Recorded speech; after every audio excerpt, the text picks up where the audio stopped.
Hello, aspirants, and welcome to the UPSC Analyzer. Today, we will discuss newspaper analysis dated 3rd of October 2023. तो first news है caste census से related. तो बिहार ने caste census को conduct किया था, जिसकी फाइंडिंग्स को कल ही रिलीज़ किया है। तो क्या फाइंडिंग्स है कास्ट सेंसस की, ये हम थोड़ा डिस्कस कर लेते हैं, क्योंकि एक्सप्लेन्ड पेज पर भी इसके बारे में आया है, एडिटोरियल पेज पर भी इसके बारे में आया है। तो Bihar puts number two its caste EBCs at 36%, push OBC count to 63%। तो यहाँ पर आपको पाई चार्ट में दिख रहा होगा कि जो एक्सट्रीमली बैकवर्ड क्लासेज हैं ये 36% है, जो बैकवर्ड क्लासेज हैं 27%। तो अगर आप EBC और BC को ऐड करो तो टोटल यहाँ पर 63% हो गए OBC। जो यहाँ पर जनरल है वो 15% है, जो शेड्यूल्ड ट्राइब है 1.68% है। तो आपको STs बहुत कम लग रहे होंगे और आपको लग रहा होगा इनको तो बहुत ज़्यादा रिजर्वेशन मिलता है। तो एक्चुअली ये कम इसीलिए हैं क्योंकि जब बाइफर्केशन हुआ था बिहार का, तो बहुत सारे जो यहाँ पर ट्राइबल्स थे ये चले गए थे झारखंड में। तो शेड्यूल्ड कास्ट 19.65% है। At 14.27%, Yadavs form the largest share of the total population. तो हमें ये समझ आ रहा है कि जो OBCs हैं ये 63% है। जब 1931 में लास्ट टाइम OBCs को एनुमरेट किया गया था सेंसस के दौरान, तो उस समय OBCs अप्रॉक्सीमेटली 52% या 53% थे। तो उससे हम देख रहे हैं कि 10% यहाँ पर OBCs ज़्यादा बढ़ चुके हैं। तो पॉलिसीज़ को भी उसके अकॉर्डिंग चेंज करने की ज़रूरत है। Choosing Gandhi Jayanti to make the announcement, the Nitish government revealed the results of a caste survey, putting the combined OBC strength in the state at 63%, a 10% leap over their share estimated by the 1931 census.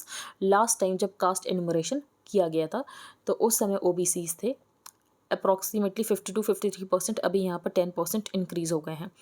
The headline data in the Bihar survey is that कि जो EBCs हैं ये मैंने आपको बता दिया, EBCs 36% है, OBCs 27%, total backward classes यहाँ पर हो गए 63%, marking an over 10% jump from their estimated numbers in the 1931 caste census. तो बेसिकली अगर हम बात करें तो 1990s के दौरान हमें मंडल वर्सेस कमंडल पॉलिटिक्स देखने को मिला। कमंडल पॉलिटिक्स जो कि रिलीजन बेस्ड थी, मंडल पॉलिटिक्स जो कि कास्ट बेस्ड थी। तो ये माना गया कि जो रिलीजन बेस्ड पॉलिटिक्स है इसको काउंटर किया जा सकता है कास्ट बेस्ड पॉलिटिक्स से। लेकिन 2014 में हमने देखा है सब कुछ कैसे बदल गया। तो all this comes when the BJP has made significant gains among EBCs in large parts of the north India. तो एक्सट्रीमली बैकवर्ड क्लासेस में BJP को बहुत ज़्यादा गेन मिला। 1993 में क्या हुआ, अलायंस बनती है SP और BSP की यूपी में, और BJP से ये लोग जीत जाते हैं डिस्पाइट अ राम मंदिर वेव। तो इससे ये पता चलता है कि जो हिंदुत्व का काउंटर ये कास्ट हो सकता है।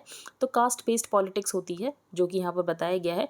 हो सकता है कि ये जो कास्ट सेंसस रिलीज़ हुआ इसके बाद वापस यहाँ पर आइडेंटिटी पॉलिटिक्स और ज़्यादा बढ़ जाए, फॉल्ट लाइंस यहाँ पर बहुत ज़्यादा बढ़ जाएँ। तो एडिटोरियल में हम डिस्कस करेंगे कि इस डेटा को हमें कैसे यूज़ करना है।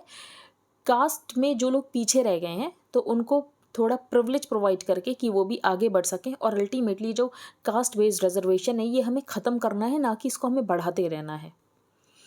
नेक्स्ट न्यूज़ पर हम चलते हैं। तो सेम बात यहाँ पर की गई है, Mandal parties hope for second wind as BJP looks to build backward bastion. तो बैकवर्ड की अगर हम बात करें तो ये बेसिकली यहाँ पर एक्सट्रीमली बैकवर्ड क्लासेस होंगे बैकवर्ड में।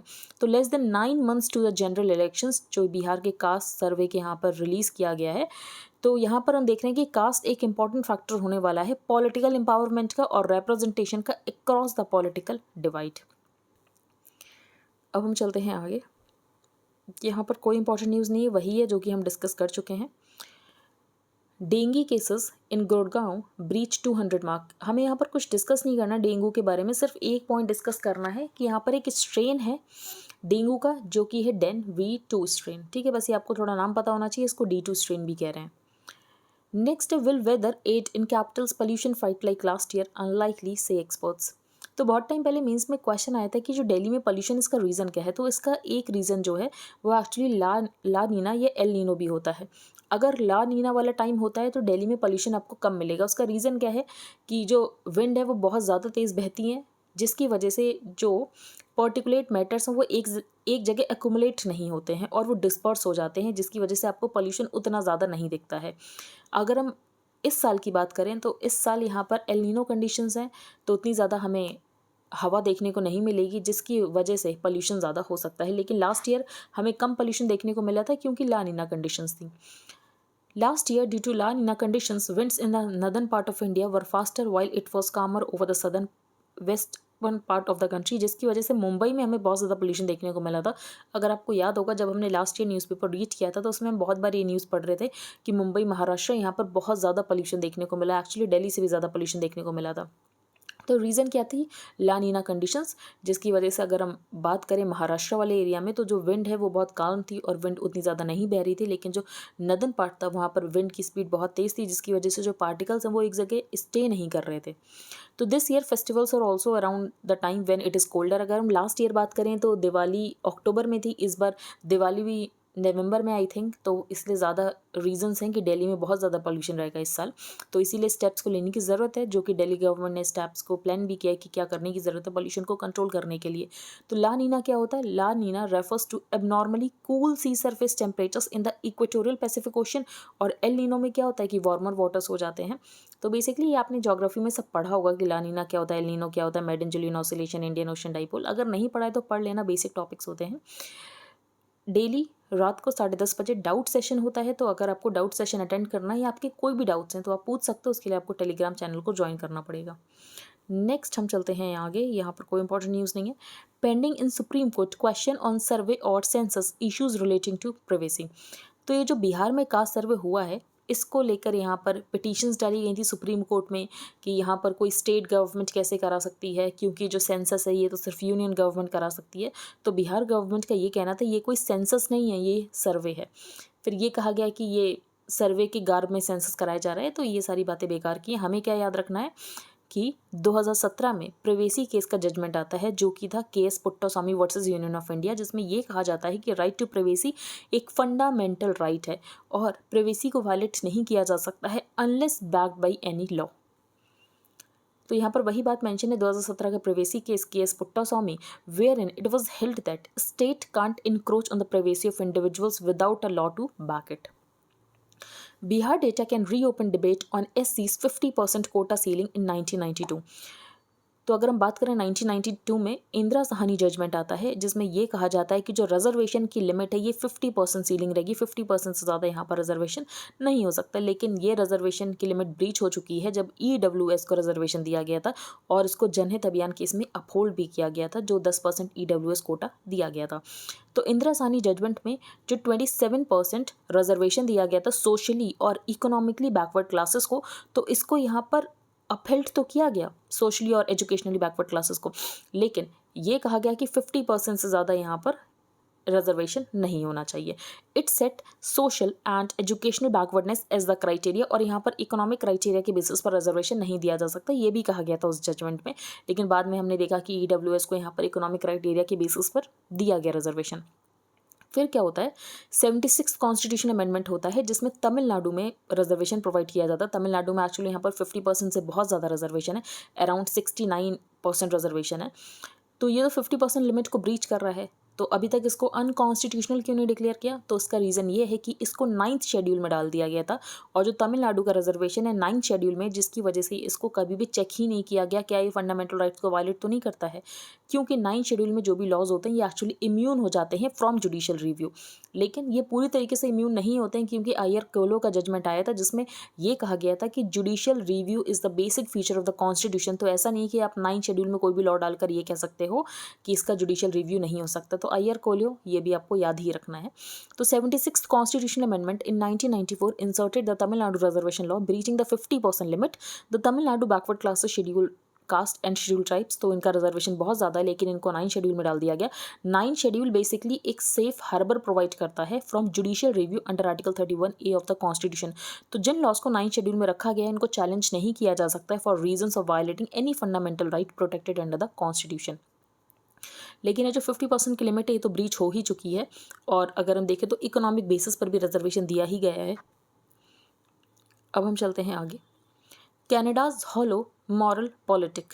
तो यहाँ पर कनाडा के बारे में बात की गई है कि पहले कनाडा कैसे रियल पॉलिटिक के अकॉर्डिंग काम करता था और इंडिया के साथ रिलेशंस बहुत अच्छे थे कनाडा के, लेकिन कुछ टाइम से कनाडा ये सब क्यों कर रहा है ये सब कुछ यहाँ पर बताया गया, जो कि हम एक बार देख लेते हैं। Strange as it may seem today, जो इंडिया और कनाडा हैं, they were once bound by shared idealism and a liberal internationalist commitment to a normative global order. ये एरा 1970s में ख़त्म हो गया। उसके बाद Canada has found it hard to build a sustained and productive relationship with India. तो 1970 के बाद कनाडा के साथ बहुत अच्छे रिलेशंस नहीं रहे हैं, और इसका रीज़न क्या है? कनाडा का मॉरल पॉलिटिक। तो बेसिकली अगर कनाडा की जो इंगेजमेंट पॉलिसी अगर ये रियल पॉलिटिक के बेसिस पर हो तो ये सब कुछ ना हो। There is another source of the Canadian establishment's inability to hear, let alone understand, India's concern कि बेसिकली जो खालिस्तानी ग्रुप यहाँ पर कनाडा की सॉइल के ऊपर ऑपरेट कर रहे हैं, इसकी वजह से इंडिया को क्या प्रॉब्लम हो रही है। लेकिन कनाडा तो यहाँ पर मॉरल पॉलिटिक में जीता है। तो it is Canada's entrenched culture of self righteous posturing, जिसकी वजह से हमें प्रॉब्लम हो रही है, लेकिन कनाडा को ये बात समझ में नहीं आ रही है। Canada's moral politic had some utility. क्यों? क्योंकि अगर हम कनाडा को देखते हैं तो हम कनाडा को हमेशा यूएस की शैडो में देखते हैं। तो कनाडा अगर अपनी आइडेंटिटी थोड़ी बहुत बना सकता है तो वो इस तरीके से ही बना सकता है, ठीक है, और जिसकी वजह से कनाडा ये सब कुछ करता है। तो it help define a Canadian identity. After all it is not easy to live in the shadow of the US. तो अगर हम कनाडा की बात करें तो इनके पास लग्जरी है, क्योंकि ये मिलिट्री अलायंस में यूएस के साथ। यूएस इनको हमेशा सपोर्ट करता है, जिसकी वजह से इनको और किसी बड़े पावर की ज़रूरत नहीं है खुद के लिए। तो मिलिट्री अलायंस है, एक्सपेंसिव इकोनॉमिक रिलेशनशिप है यूएस के साथ। तो Canada could often grand stand on global issues and differentiate itself from Washington. अगर हम ओटावा का एग्जाम्पल लें तो 1970 में ओटावा ने चाइना के साथ डिप्लोमेटिक रिलेशंस को स्टैब्लिश किया था, लेकिन ये भी यूएस के कहने के बाद किया था, nearly a decade after the US. Ottawa also reached out to the Cuba, लेकिन ये भी यहाँ पर यूएस के कहने पर किया था। तो हम कह सकते हैं कि यूएस की शेडो में ही हमेशा यहाँ पर ये जीता है Canada. The episode however is emblematic of an enduring narrative. The US is a mischief maker, लेकिन कनाडा यहाँ पर हेल्पफुल फिक्सर है। अगर हम बात करें क्यूबा की, तो क्यूबा में यहाँ पर जो फ्रीडल कास्ट्रो और ये सारी प्रॉब्लम हुई थी, उसके बाद यहाँ पर कनाडा का ही यूज़ किया गया था यूएस के द्वारा कि रिलेशंस को थोड़ा बहुत बिल्ड किया जा सके। If the US relies on blunt instruments of military power, तो कनाडा यहाँ पर फोकस करता है डिप्लोमेसी और एंगेजमेंट पर। तो इंडिपेंडेंट इंडिया की अगर हम बात करें तो कनाडा का मॉरल पॉलिटिक इंडिपेंडेंट इंडिया को बहुत पसंद आ रहा था, क्योंकि बेसिकली हम भी यहाँ पर मॉरल पॉलिटिक ही करते थे। हम यहाँ पर वर्च्यूज़ की बात करते थे कि नॉर्मेटिव ग्लोबल ऑर्डर कैसा होना चाहिए। तो independent India it turned out loved Canada's moral politics because Delhi was in the same mode in the 1950s and the 60s। लेकिन उसके बाद हम रियल पॉलिटिक के ऊपर शिफ्ट करते हैं। For example Canada under the Colombo plan हमें help करता है, सिग्निफिकेंट डेवलपमेंटल असिस्टेंस देता है, और उसके बाद हमें एक फास्ट ब्रीडर न्यूक्लियर रिएक्टर दिया जाता है कि हम यहाँ पर प्लूटोनियम बना सकें। That would hone India's skills to produce plutonium that could be used in nuclear weapons. लेकिन जब हम 1974 में न्यूक्लियर टेस्ट करते हैं तो कनाडा भी क्रिटिसाइज करता है कि हमने यहाँ पर क्यों न्यूक्लियर टेस्ट किया। तो Canada reacted with anger to India's first nuclear test in 1974. India's moral politic claiming it a peaceful nuclear explosion did not calm Ottawa's claim कि दिल्ली ने यहाँ पर बीट्रे किया है कनाडा के सपोर्ट को for civilian development of the atomic energy, क्योंकि हमने यहाँ पर न्यूक्लियर वेपन को टेस्ट किया है। Even as the nuclear contentions peaked and receded, जो कनाडा की माइनॉरिटी पॉलिटिक्स है, बेसिकली यहाँ पर जो खालिस्तान को ये सपोर्ट करते हैं, जो माइनॉरिटी पॉलिटिक्स है ये ज़्यादा हावी होगी, और जिसके बाद हम देख रहे हैं कि कनाडा की यहाँ पर जो पॉस्चरिंग है इंडिया को लेकर वो किस तरीके से चेंज होती गई। बट कनाडाज इंडिया रिलेशनशिप ये बियॉन्ड रिपेयर नहीं है, इसको रिपेयर किया जा सकता है अगर दोनों ही साइड्स यहाँ पर चाहें।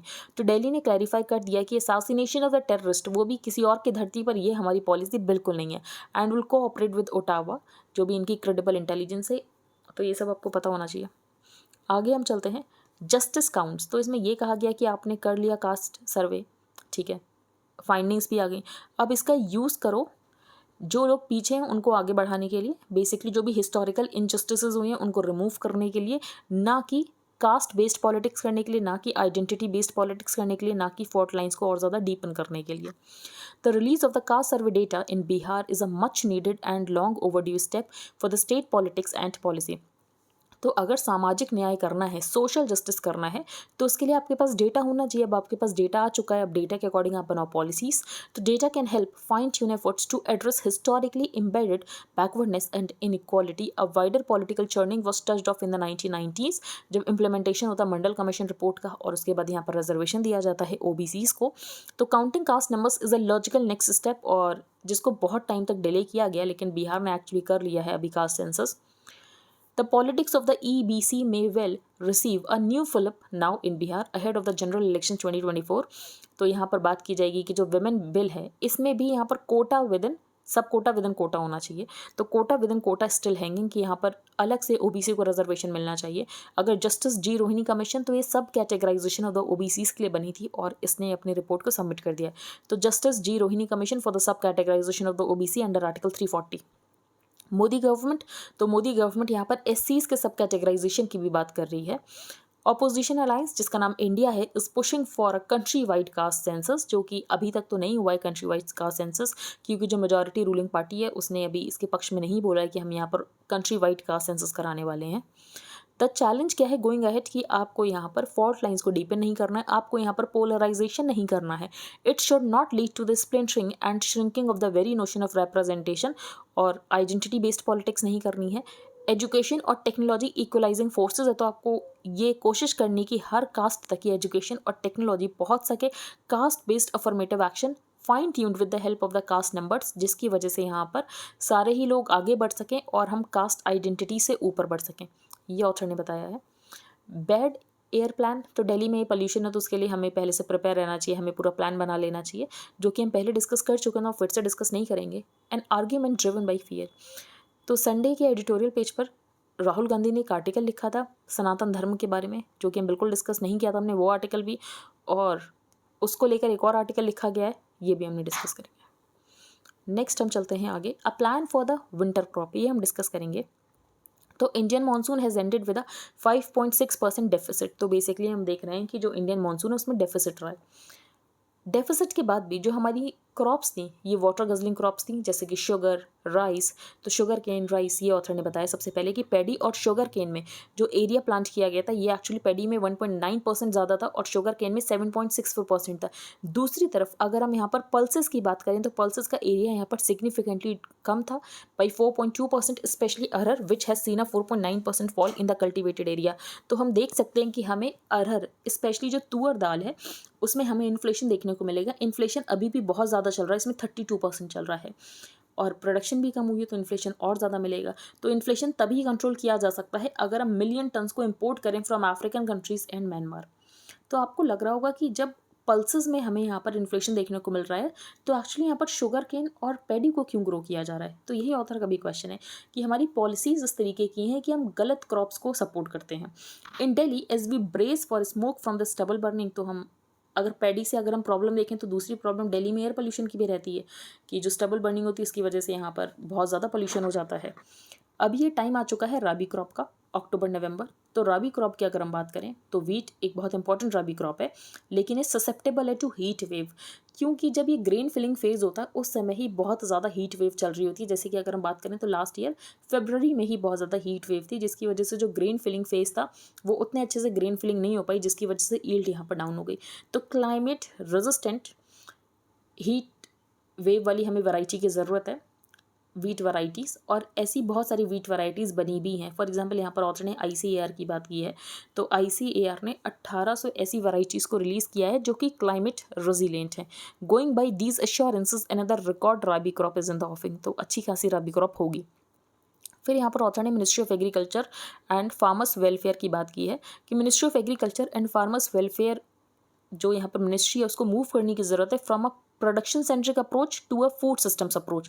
तो प्रोडक्शन सेंट्रिक अप्रोच क्या है कि बहुत ज़्यादा प्रोडक्शन होता है लेकिन मार्केट उस तरीके से सेट ही नहीं है। फॉर एग्जांपल कभी कभी मार्केट में बहुत ज़्यादा इन्फ्लेशन आ जाता है तो FCI जो है वो ग्रेन्स को मार्केट में निकाल देता है at a much lower rate, जो कि रेट उसका होना चाहिए, जो कि यहाँ पर FCI को इकोनॉमिक कॉस्ट पड़ी है उससे बहुत कम दामों के ऊपर वो मार्केट में बेचने लगता है। तो ये एक बहुत प्रॉब्लमेटिक चीज़ है। तो here are some questions to ponder with respect to wheat in the last 2 years. अगर हम वीट की बात करें तो वीट का प्रोडक्शन बहुत ज़्यादा बड़ा है। जो यहाँ पर ट्रेड एस्टिमेट्स थे गवर्नमेंट ऑफ इंडिया के और जो एक्चुअल यहाँ पर ट्रेड एस्टिमेट्स थे उसमें बहुत ज़्यादा डिफरेंस था। अभी डिफरेंस क्यों है? क्योंकि जो ट्रेड एस्टिमेट्स लिया जाता है ये पटवारी जो यहाँ पर डेटा कलेक्ट करता है उसके बेसिस पर लिया जाता है। तो आप यहाँ पर हाई एंड टेक्नोलॉजी का यूज़ क्यों नहीं कर रहे हो? तो here are some questions to ponder with respect to wheat in the last 2 years. As per the Ministry of Agriculture and the Farmers Welfare, wheat production in 2021-22 was 107 million tons and in 2022-23 ये 112.7 हो गया था. But the trade estimates for these 2 years are far lower.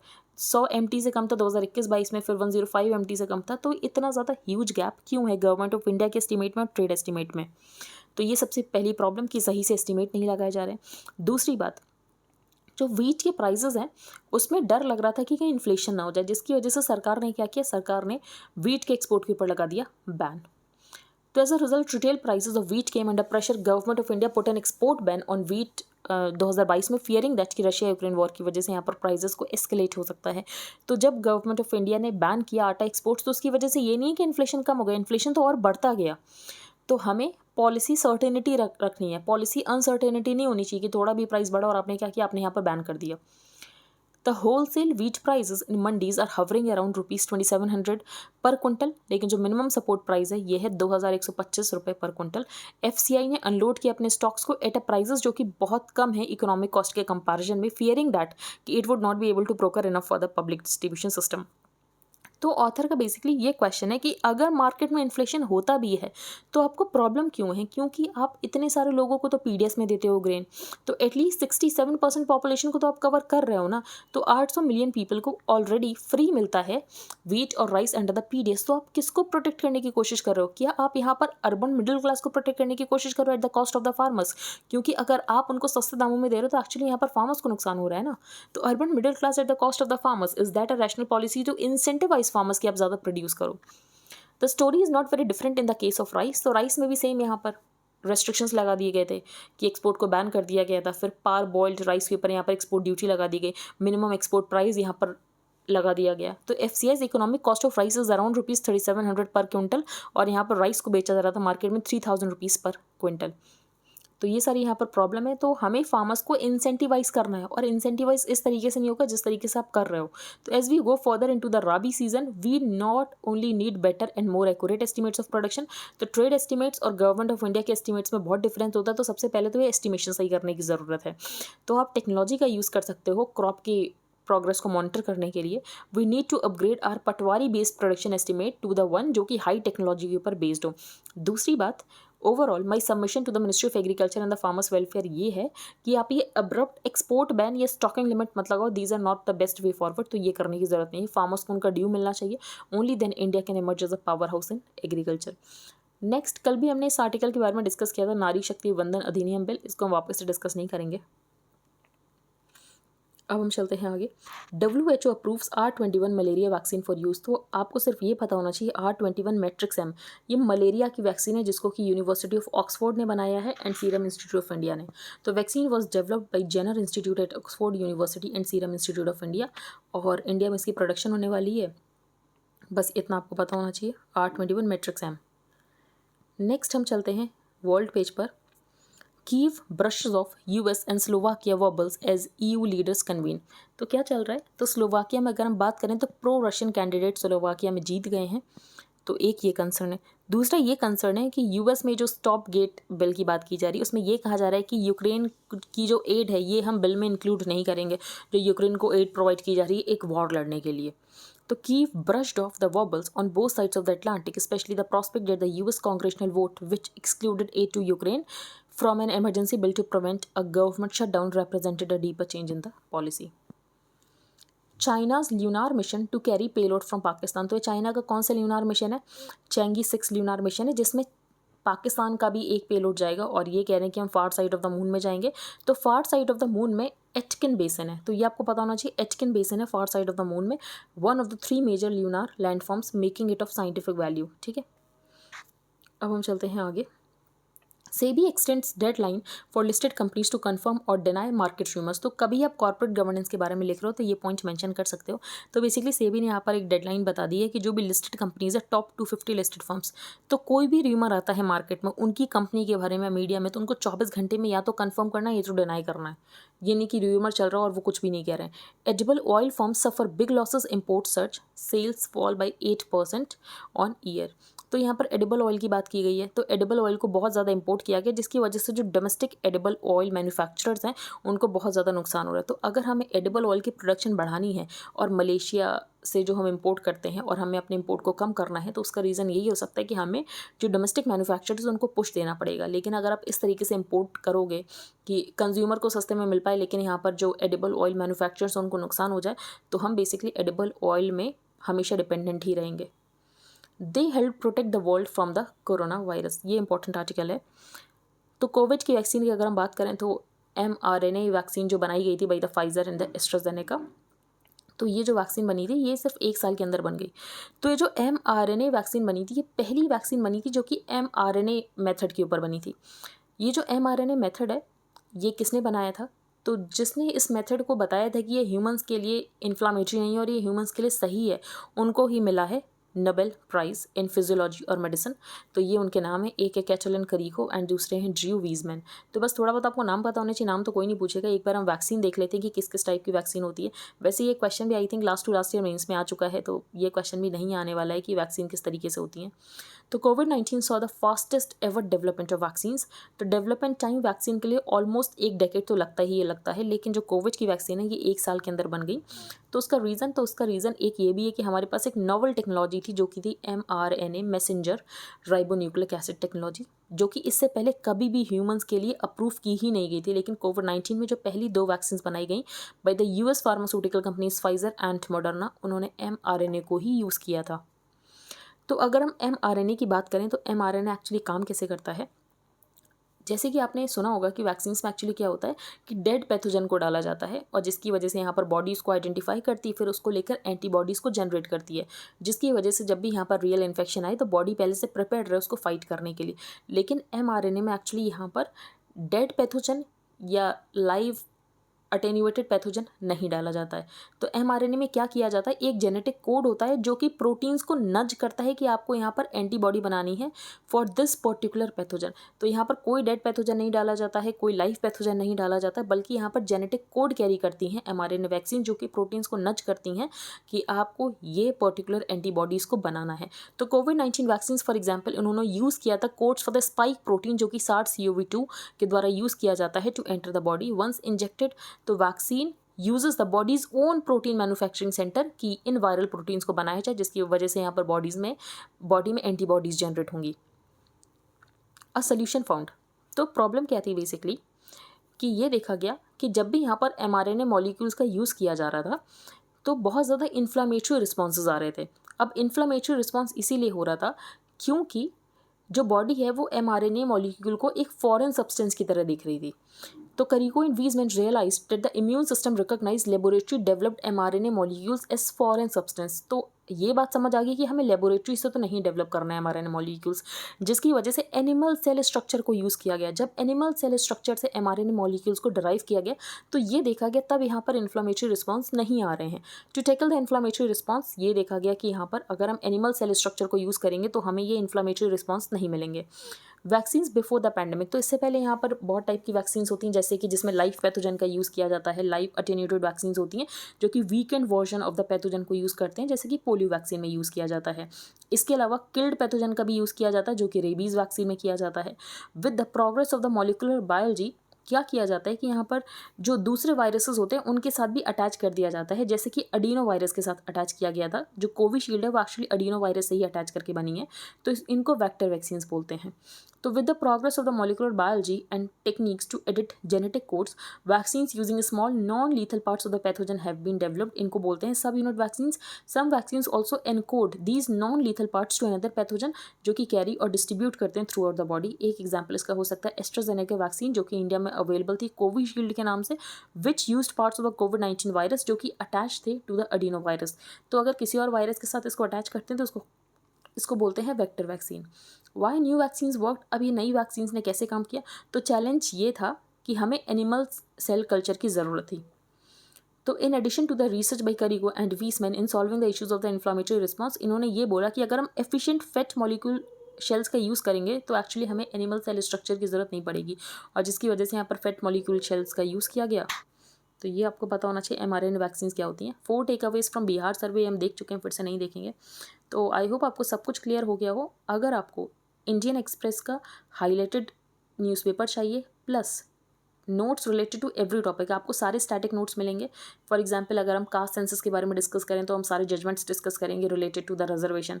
For example यहाँ पर journal Singh case है, या तो इंद्रसानी case है, या तो जनहित अभियान केस है। तो आपको सारा कुछ मिलेगा। अगर आपको बाय करना है तो आप बाय कर सकते हो, आपको सारी डिटेल्स कॉमेंट सेक्शन में मिल जाएगी एंड डिस्क्रिप्शन बॉक्स में मिल जाएगी। तो आई होप आपको सब कुछ क्लियर हो गया हो। कोई भी डाउट हो तो आप रात को 10:30 बजे पूछ सकते हो। If you like the analysis then please like share and subscribe. Thank you and have a nice day.